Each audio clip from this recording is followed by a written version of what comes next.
Hello दोस्तों, welcome to the Lifeline Classes. Lifeline Classes के YouTube channel में आप सभी साथियों का स्वागत है, अभिनंदन है। उम्मीद है आप सब अच्छे होंगे और बहुत ही अच्छे से अपनी पढ़ाई भी कर रहे होंगे। आज हम यहाँ पे डिस्कस करेंगे नर्वस सिस्टम के सभी क्वेश्चन को हम एक वीडियो में डिस्कस करेंगे, जो रहेंगे सभी वनडे एग्जाम्स के लिए सफिशियंट। तो बिना समय गंवाते हुए आज की क्लास को शुरू करते हैं। इसी के साथ आज का मोटिवेशनल कोट जो आपको ऊर्जावान बनाएगा, आपके चेहरे पर मुस्कान लेकर आएगा। कितनी भी पकड़ लो फिसलता ज़रूर है, ये वक्त है साहब बदलता ज़रूर है। दोस्तों ये वक्त है, ये बदलेगा, आप हार नहीं माननी है आपको बिल्कुल भी। हमें मिल के मेहनत करनी है, हमें एक दिन उस मंजिल को उसकी औकात दिखानी ही दिखानी है। तो चलिए दोस्तों, इसी मोटिवेशनल कोट के साथ आज का पहला क्वेश्चन आपकी स्क्रीन पर, आंसर आप लोग बताएंगे। क्वेश्चन आपसे पूछ रहा है मानव शरीर की सबसे लंबी कोशिका कौन सी है। तो दोस्तों मानव शरीर की सबसे लंबी कोशिका न्यूरॉन है। न्यूरॉन ये मस्तिष्क में पाई जाती है। न्यूरॉन कोशिका ये मानव शरीर की सबसे लंबी कोशिका है। दोस्तों फीमर मानव शरीर की सबसे लंबी हड्डी है। रक्त ब्लड आप जानते हैं, ब्लड एक तरल संयोजी ऊतक है। और त्वचा मानव शरीर का सबसे बड़ा अंग है। सबसे बड़ा अंग कौन है? त्वचा है। चलिए दोस्तों, नेक्स्ट क्वेश्चन आपकी स्क्रीन पर, आंसर आप लोग बताएंगे। क्वेश्चन आपसे पूछ रहा है मस्तिष्क में सबसे ज़्यादा क्या पाया जाता है। तो दोस्तों मस्तिष्क में सबसे ज़्यादा वसा पाया जाता है, वो भी 60%। मस्तिष्क में सबसे ज़्यादा वसा पाया जाता है 60%। तो option number B is the right answer.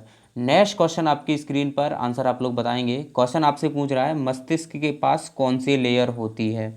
तो दोस्तों मस्तिष्क के पास पाई मास्टर लेयर होती है। पाई मास्टर, जैसे मान लो ये हमारा ब्रेन है, इसमें कुछ ऐसी लेयर्स होती हैं, कुछ ऐसी, कुछ हड्डी भी होती हैं। तो दोस्तों इसके जो सबसे पास जो होती है ये वाली, ये इस लेयर को क्या बोलते हैं? पाई मास्टर लेयर बोलते हैं। पाई मास्टर लेयर बोलते हैं। Option C is the right answer. Next question आपकी स्क्रीन पर, आंसर आप लोग बताएंगे।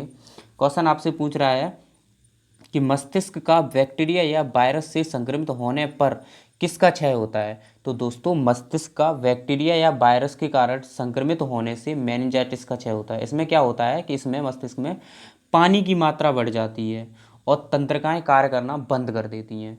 तो दोस्तों option A is the right answer. Next question आपकी स्क्रीन पर, आंसर आप लोग बताएंगे। क्वेश्चन आपसे पूछ रहा है मस्तिष्क का कौन सा भाग सबसे बड़ा होता है। तो दोस्तों जो ह्यूमन ब्रेन होता है उसके 3 पार्ट होते हैं। 3 पार्ट होते हैं ह्यूमन ब्रेन के, 3 पार्ट्स। नंबर 1 अग्र मस्तिष्क, नंबर 2 मध्य मस्तिष्क, नंबर 3 पश्च मस्तिष्क। मानव शरीर के जो ब्रेन होता है, हमारा जो ब्रेन होता है उसमें 3 भाग होते हैं। कौन कौन से दोस्तों? अग्र मस्तिष्क यानी फोर ब्रेन, पश्चिम मस्तिष्क यानी हिंड ब्रेन, मध्य मस्तिष्क यानी मिड ब्रेन। ये 3 भाग होते हैं। और इनमें से अगर आपसे पूछा जाए कि इनमें से सबसे बड़ा भाग कौन सा होता है, तो दोस्तों आपकी जानकारी के लिए बता दूं, सबसे बड़ा भाग होता है अग्र मस्तिष्क यानी फोर ब्रेन। मानव शरीर का सबसे बड़ा भाग होता है। समझ गए दोस्तों? चलिए नेक्स्ट क्वेश्चन आपकी स्क्रीन पर, आंसर आप लोग बताएंगे। क्वेश्चन आपसे पूछ रहा है निम्न में से कौन अग्र मस्तिष्क के भाग हैं। तो दोस्तों अभी हमने आपको क्या बताया था, मस्तिष्क के 3 भाग होते हैं, अग्र मस्तिष्क, पश्चिम मस्तिष्क, मध्य मस्तिष्क। और उसमें से भी अग्र मस्तिष्क के भी 3 पार्ट्स होते हैं। जो अग्र मस्तिष्क होता है उसके भी 3 पार्ट्स होते हैं, 3 पार्ट्स होते हैं बेटा। वो क्या होते हैं दोस्तों? Cerebrum, thalamus, hypothalamus. ये 3 पार्ट होते हैं अग्र मस्तिष्क के। तो option D is the right answer. दोस्तों आपको याद रखना है मस्तिष्क के 3 भाग होते हैं, अग्र मस्तिष्क, मध्य मस्तिष्क, पश्चिम मस्तिष्क। उसमें से जो अग्र मस्तिष्क होता है उसके भी 3 पार्ट्स होते हैं। कौन कौन से? Cerebrum, thalamus, hypothalamus. उम्मीद है दोस्तों आपको समझ में आया होगा। नेक्स्ट क्वेश्चन आपकी स्क्रीन पर, आंसर आप लोग बताएंगे। क्वेश्चन आपसे पूछ रहा है कि मध्य मस्तिष्क के कितने भाग होते हैं। तो दोस्तों मध्य मस्तिष्क का कोई भाग नहीं होता है। दोस्तों हमने आपको बताया मस्तिष्क के 3 भाग होते हैं, उसमें से अग्र मस्तिष्क के 3 भाग होते हैं, लेकिन मध्य मस्तिष्क का कोई भाग नहीं होता है। चलिए दोस्तों नेक्स्ट क्वेश्चन आपकी स्क्रीन पर, आंसर आप लोग बताएंगे। क्वेश्चन आपसे पूछ रहा है थैलेमस निम्न में से किसे नियंत्रित करता है? थैलेमस। दोस्तों हमने आपको बताया था अग्र मस्तिष्क के 3 पार्ट्स होते हैं, सेरेब्रम, थैलेमस, हाइपोथैलेमस। तो आपसे पूछ रहा है जो अग्र मस्तिष्क का जो थैलेमस पार्ट्स होता है वो किसे नियंत्रित करता है? तो दोस्तों नाक को हमारा सूंघना, जीभ हमारा स्वाद लेना, त्वचा हमारा महसूस करना, इन तीनों को थैलेमस थैलेमस कंट्रोल करता है। समझ गए दोस्तों? दोस्तों मेरे प्यारे दोस्तों, जैसे आपको स्मेल, आपकी जीभ में कोई स्वाद, या आपका मतलब आपकी त्वचा किसी हॉट बॉडी के या फिर कोल्ड बॉडी के संपर्क में आती है, तो आपको कैसे पता चलता है कि ये चीज़ ऐसी है, गर्म है या ठंडी है? अगर त्वचा की बात की जाए तो, जीभ की बात की जाए कड़वी है मीठी है, नाक की बात की जाए स्मेल आ रही है फिर खुशबू आ रही है। दोस्तों इन सब के बारे में जो कंट्रोल होता है, इन सब के बारे में जो हमको बताता है वो क्या होता है? थैलेमस होता है हमारा। समझ गए दोस्तों? चलिए नेक्स्ट क्वेश्चन आपकी स्क्रीन पर, आंसर आप लोग बताएंगे। क्वेश्चन आपसे पूछ रहा है निम्न में से, सॉरी दोस्तों, किसे इंटेलिजेंट्स ब्रेन कहते हैं? मतलब इन 3 ऑप्शंस में से किसे इंटेलिजेंट ब्रेन कहते हैं? तो दोस्तों जो हमारा इंटेलिजेंट ब्रेन होता है वो सेरेब्रम होता है। दोस्तों सेरेब्रम यानी हमारे अग्र मस्तिष्क के जो 3 पार्ट होते हैं, थैलेमस, सेरेब्रम, थैलेमस, हाइपोथैलेमस, उसमें से जो सेरेब्रम होता है उसे इंटेलिजेंट ब्रेन कहते हैं। तो सर से अब इंटेलिजेंट ब्रेन क्यों कहते हैं? दोस्तों ये हमारी मेमोरी का संग्रहालय होता है, ये हमारी मेमोरी पावर को बढ़ाता है, इसमें मेमोरी होता है। मतलब ये एक तरह की मान लो इसमें मेमोरी होती है। जैसे मान लो आप लोग चिप वगैरह रखते हैं, कोई कहता है 2 GB की, कोई कहता है 4 GB की। तो दोस्तों ये हमारा ब्रेन जो होता है वो इंटेलिजेंट ब्रेन इसीलिए कहा जाता है क्योंकि ये प्रबुद्ध मस्तिष्क है और इसे इमोशन को कंट्रोल करता है, हमारी मेमोरी को कंट्रोल करता है। और दोस्तों यही जो मस्तिष्क का भाग होता है ये सबसे बड़ा होता है, ये लगभग 2/3 भाग होता है ब्रेन का। तो समझ गए दोस्तों इंटेलिजेंट ब्रेन किसे कहते हैं? सेरेब्रम को। क्यों कहते हैं सर? क्योंकि मेमोरी को कंट्रोल करता है, हमारे इमोशन को कंट्रोल करता है। दोस्तों उम्मीद है आप सब समझे होंगे। नेक्स्ट क्वेश्चन आपकी स्क्रीन पर, आंसर आप लोग बताएंगे।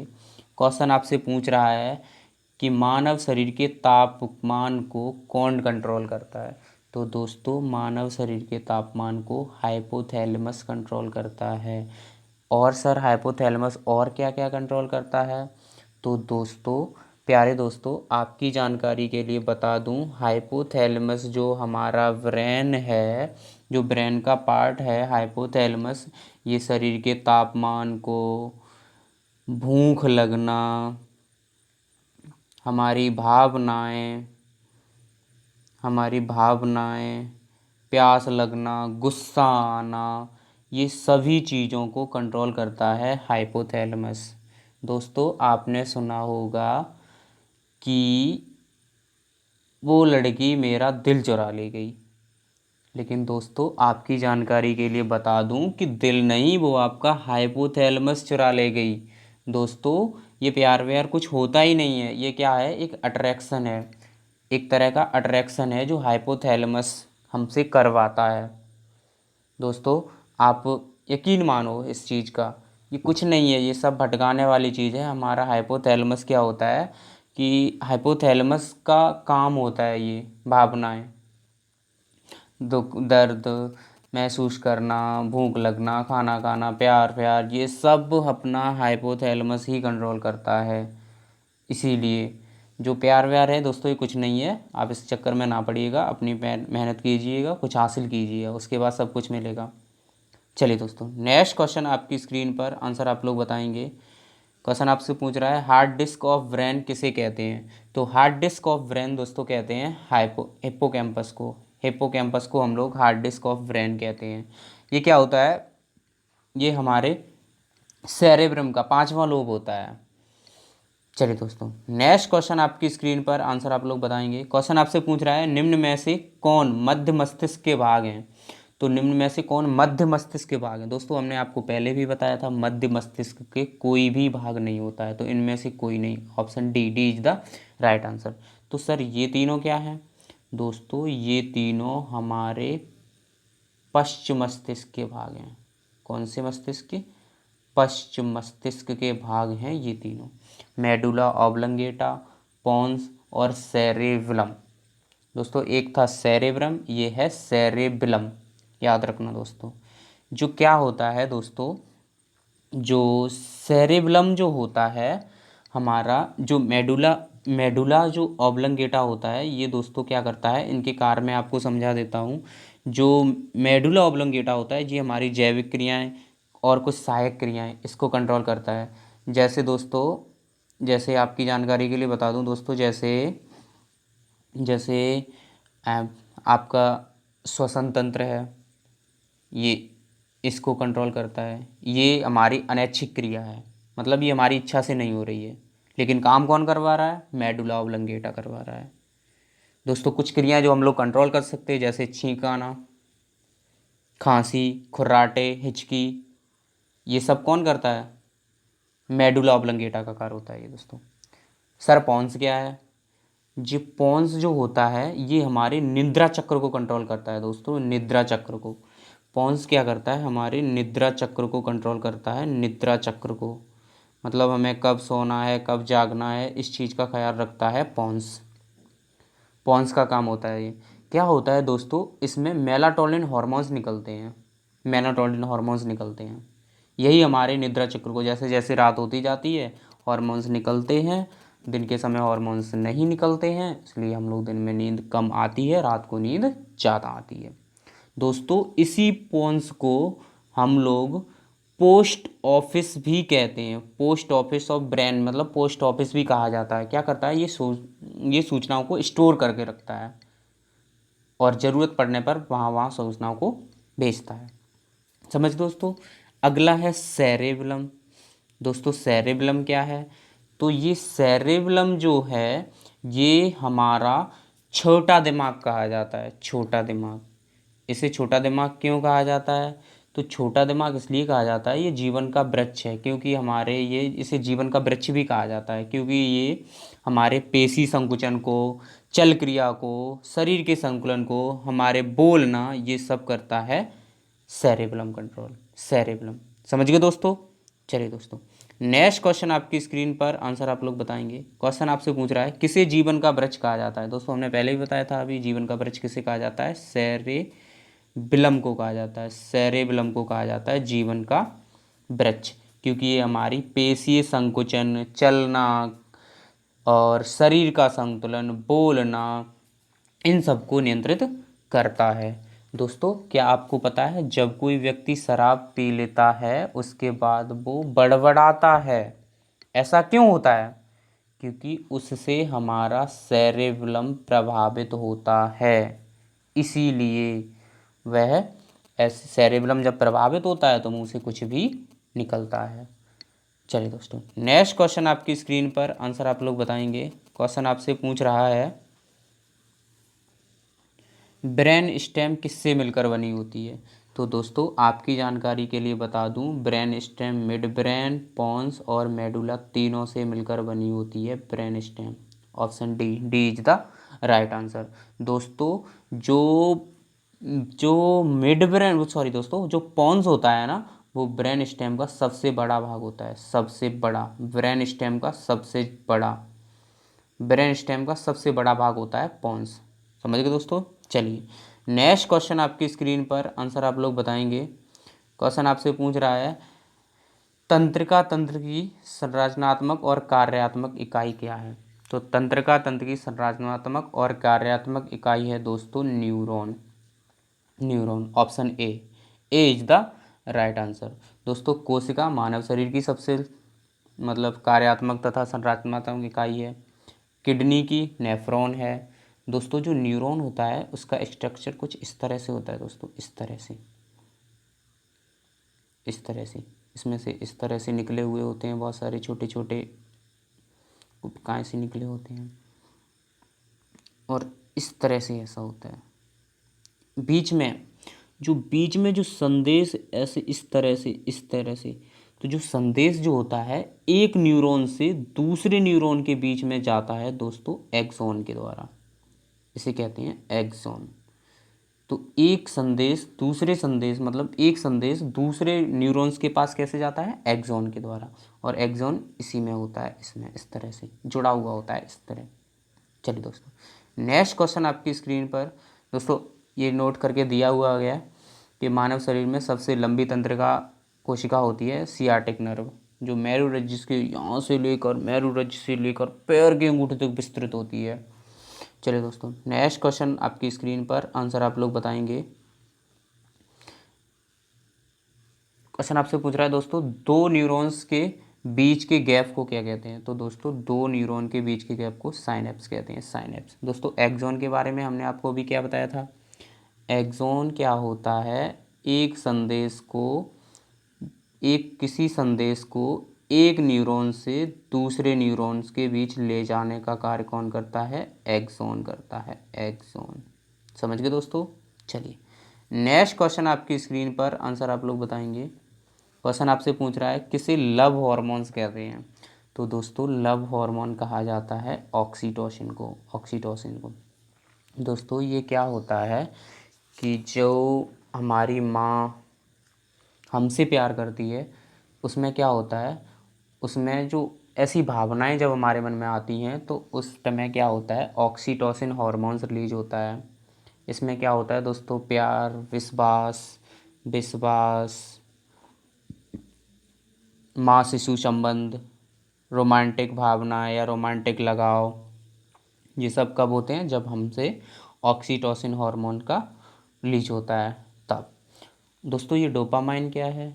डोपामाइन दोस्तों किसी विशिष्ट व्यवहार के प्रति हमें खुशी जो होती है उस टाइम डोपामाइन हार्मोन रिलीज होता है। दोस्तों कोई हमारे साथ किसी ने अच्छा व्यवहार किया तो हमारा मन करता है वो व्यवहार दोबारा दोहराया जाए। ऐसा क्यों होता है? डोपामाइन के कारण। दोस्तों एक हार्मोन है एंडोफिन। तो एंडोफिन हार्मोन क्या होता है? ये दुख, दर्द, तनाव से छुटकारा देता है, मनोल्लास की भावनाओं को पैदा करता है एंडोफिन। चलिए दोस्तों, तो लव हार्मोन किसे कहते हैं? ऑक्सीटोसिन हार्मोन को, ऑक्सीटोसिन। समझिए दोस्तों। नेक्स्ट क्वेश्चन आपकी स्क्रीन पर, आंसर आप लोग बताएंगे। क्वेश्चन आपसे पूछ रहा है कौन संकेतों को ग्रहण करता है? तो संकेतों को ग्रहण करने का काम करता है डेंड्राइट्स। दोस्तों एक्सॉन का काम क्या होता है? एक संदेश को दूसरे न्यूरॉन्स तक ले जाना, ये काम होता है। लेकिन कौन साथ में कौन ले जाता है, मतलब ग्रहण कौन करता है? उसे ग्रहण करता है डेंड्राइट्स। समझ गए दोस्तों? कभी ए और बी देख के आप ऐसे मत कर देना, जब आप करेंगे ऐसे एग्जामिनर कर देगा ऐसे। समझ गए दोस्तों? तो option B is the right answer. Next question आपकी स्क्रीन पर, आंसर आप लोग बताएंगे। क्वेश्चन आपसे पूछ रहा है किस में पुनर्जन्म की क्षमता नहीं होती है? लीवर, न्यूरॉन या दोनों? तो दोस्तों मेरे प्यारे दोस्तों, ज़्यादातर लोग क्या करते हैं कि जहाँ दिख गया दोनों ऐसे टिक कर देते हैं एकदम। लेकिन जब आप करेंगे ऐसे तो एग्जामिनर करेगा ऐसे, क्योंकि आप सवाल को ठीक से पढ़ ही नहीं रहे हैं। दोस्तों हमने आपको जब पाचन तंत्र पढ़ाया था तब हमने आपको बताया था कि हमारे लीवर में पुनर्जन्म की क्षमता होती है। अभी सर पुनर्जन्म क्या होता है? दोस्तों आपके घर में छिपकली आपने देखी होगी, छिपकली की पूंछ कट जाती है तो कुछ समय बाद उसकी पूंछ वापस से आ जाती है। ऐसा क्यों? क्योंकि उसके पास उसके अंगों में पुनर्जन्म करने की क्षमता होती है। दोस्तों इसी तरह हमारे लीवर में भी पुनर्जन्म की क्षमता होती है, आपने सोचा होगा किसी ने 5 ग्राम अपना लीवर दान कर दिया, किसी ने कितना भी लीवर दान कर दिया। दोस्तों ये इसी होता है, लीवर अगर इतना डैमेज भी हो जाए तो लीवर की कोशिकाएं क्या करती हैं, उसे पुनः उसका निर्माण कर सकती हैं। दोस्तों हम क्या करते हैं, हम लोग जब शराब का कंजप्शन करते हैं तब क्या होता है कि हमारी जो लीवर की सेल्स होती हैं वो डैमेज हो जाती हैं। अब जब सेल ही डैमेज हो गई तो लीवर को बनाएगा कौन? इसीलिए शराब के कंजप्शन पे मना किया जाता है, लीवर के लिए हानिकारक होती है। वैसे हमारे लीवर में पुनर्जन्म की क्षमता होती है। तो दोस्तों इसमें क्या पूछा गया है, निम्न में से किसमें पुनर्जन्म की क्षमता नहीं होती है? तो दोस्तों न्यूरॉन में, जो न्यूरॉन होता है उसमें पुनर्जन्म की क्षमता नहीं होती है। नेक्स्ट क्वेश्चन आपकी स्क्रीन पर, आंसर आप लोग बताएंगे। क्वेश्चन आपसे पूछ रहा है मस्तिष्क की झिल्ली को क्या कहते हैं? तो दोस्तों मस्तिष्क की झिल्ली को मेनिंग्स कहते हैं, मेनिंग्स। चलिए दोस्तों नेक्स्ट क्वेश्चन आपकी स्क्रीन पर, आंसर आप लोग बताएंगे। क्वेश्चन आपसे पूछ रहा है मस्तिष्क में सबसे ज़्यादा कौन सा खनिज पाया जाता है? तो दोस्तों मस्तिष्क में सबसे ज़्यादा सोडियम पाया जाता है, सोडियम। मस्तिष्क में सबसे ज़्यादा कौन सा पाया जाता है? खनिज सोडियम पाया जाता है। तो दोस्तों ये था हमारा आज का टॉपिक, जो हमने सभी इम्पोर्टेंट क्वेश्चन आपको करवा दिए। एक बार आप इस वीडियो को 1-2 बार देख लें, जिससे कि आपके माइंड में ये क्वेश्चन क्लियर छप जाएं। एक बार आप इस टॉपिक को पढ़ लेना, थोड़ा सा ये क्वेश्चन प्रैक्टिस कर लेना। दोस्तों यकीन मानो एक भी क्वेश्चन आपसे बाहर नहीं जाएगा, आपका हर एक क्वेश्चन बनेगा। दोस्तों प्लीज़ वीडियो को लाइक करें, चैनल को सब्सक्राइब करें, और दोस्तों आपसे सिर्फ एक ही बात कहना चाहूँगा कि जान लगा देनी है इस बार, मेहनत करके कुछ करके दिखाना है। हमारा पड़ोसी ना ज़्यादा आंखें दिखाता है, जानता सब कुछ है, फिर भी पूछता है कि पढ़ तो बहुत रहे हो, हुआ कुछ नहीं। तो दोस्तों उसे जवाब देना है, मेहनत करनी है। तो आज की क्लास को यहीं तक रखते हैं। और हाँ दोस्तों, एक बात हमेशा याद रखना, convert your worry time into study time. Bye bye दोस्तों।